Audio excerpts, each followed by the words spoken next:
Priyanka's কিচেনে আপনাদের সবাইকে স্বাগত। তো আজকে আমি যে ভিডিওটা করছি পোহার, সেই ভিডিওটা একজন দাদা আমাকে রিকোয়েস্ট করেছেন মারওয়ারি স্টাইলে পোহা দেখানোর জন্য। তাই সেই দাদার রিকোয়েস্টে আমি আজকের এই ভিডিও করে দেখাচ্ছি। আর আগেও আমার নিজস্ব স্টাইলে, আমার নিজের স্টাইলে পোহার ভিডিও দেওয়া আছে, সেটাও দেখতে পারেন। তো আজকের ভিডিওটা আপনারা দেখতে থাকুন। আজকে আমি মারওয়ারি স্টাইলে পোহা বানাবো, তাই জন্য এখানে নিয়ে নিয়েছি গোবিন্দভোগ চালের চিড়ে। আর আমি এরকম কাপের 2 কাপ নিয়েছি। তো চিড়েটা এবার আমি ভালো করে জল দিয়ে ধুয়ে শুকিয়ে নেব। এখানে একটা কড়া বসিয়ে নিয়ে নিয়েছি 2 টেবিল চামচ সাদা তেল। আপনারা ঘি দিয়েও করতে পারেন, আমি ঘিটা নামানোর সময় দেব। আর এদিকে আমি চিড়েটা ধুয়ে জল ঝরাতে দিয়ে দিয়েছি। আচ্ছা, বলে রাখি, চিড়েটা আপনারা কিন্তু যে কোনো চিড়ে নিতে পারেন, তবে মিডিয়াম সাইজের চিড়েটা নেবেন। বেশি পাতলা চিড়ে নিলে কিন্তু পোহাটা গলে যাবে, ভালো হবে না। তো এবারে তেলটা আমার আনানো হয়ে গেছে। এবার আমি বাদাম যে ভিজিয়ে রেখেছি, আমি 2 ঘন্টা ভিজিয়ে রেখেছিলাম বাদামটা, এটা আমি দিয়ে দিচ্ছি। মানে একটু একটু হালকা করে ভেজে নেব বাদামটা। নুন দিয়ে দিচ্ছি বাদাম ভাজাটায়। বাদামটা ভেজে আমি তুলে নিয়েছি। এবার আমি দিয়ে দিচ্ছি রাই। একটা বড় চামচের 1 চামচ রাই দিলাম। হাফ চামচ দিয়ে দিচ্ছি গোটা জিরে, মানে সাদা জিরে। দিয়ে দিচ্ছি কটা কারি পাতা। ফোড়নটা আনিয়ে নেব ভালো করে। 1 চামচ দিয়ে দিচ্ছি আদা কুচি, এর বাইটগুলো মুখে পড়লে ভালো লাগবে। আর দিয়ে দিচ্ছি স্বাদ অনুযায়ী লঙ্কা। আমি এখানে 2টো লঙ্কা চিড়ে দিয়েছি, মানে ছোট ছোট করে কেটে দিয়েছি গোল গোল করে। ঝালটা আপনারা স্বাদ অনুযায়ী দেবেন। বাচ্চারা যদি খায় লঙ্কাটা একটু বড় করেও কেটে দিতে পারেন, তাহলে মুখে পড়বে না।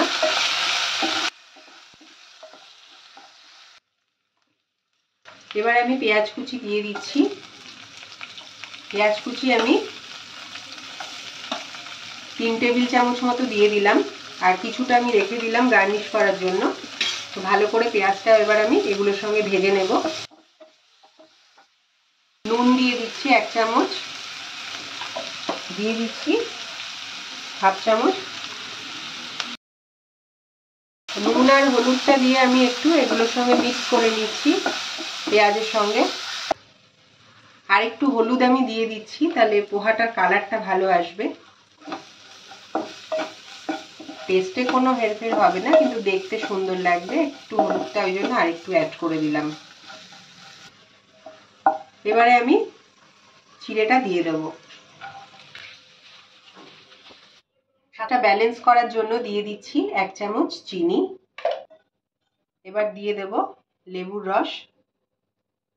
ছোট একটা লেবুর আধখানা আমি দিয়ে দিলাম রস করে নিয়ে। এবার দিয়ে দিচ্ছি ভেজে রাখা বাদাম। ভালো করে মিক্স করে নেব। 1 চামচ ঘি দিয়ে দিচ্ছি। ভালো করে মিক্স করে দেব ঘিটা দেওয়ার পর।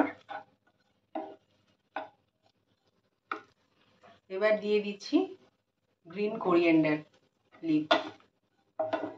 ধনেপাতা কুচিটা দিয়েও আমি ভালো করে মিক্স করে দিচ্ছি।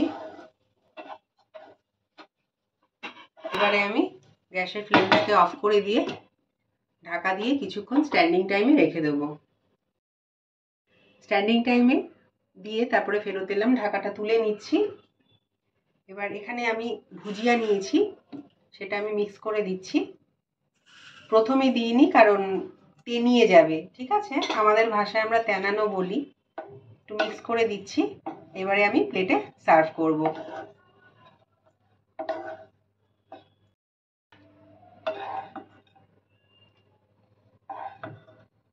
গরম গরম আমি প্লেটে সার্ভ করে দিচ্ছি। তো বন্ধুরা, তৈরি হয়ে গেছে আমার আজকের মারওয়ারি স্টাইলে পোহা রেসিপি। আমি ওপর থেকে একটু পেঁয়াজ কুচি দিয়ে দিচ্ছি আর একটু ঝুরি ভাজা দিয়ে দিচ্ছি। তো গরম গরম আমি সার্ভ করেছি। তো বন্ধুরা, আমার মতো করে আপনারা বাড়িতে অবশ্যই একবার ট্রাই করবেন। আর যদি রেসিপিটা ভালো লাগে একটা লাইক করতে ভুলবেন না, আর সাবস্ক্রাইব করে আমার পাশে থাকতেও ভুলবেন না। তাহলে দেখা হচ্ছে নেক্সট ভিডিওতে। আপনারা ভালো থাকুন, সুস্থ থাকুন, নমস্কার।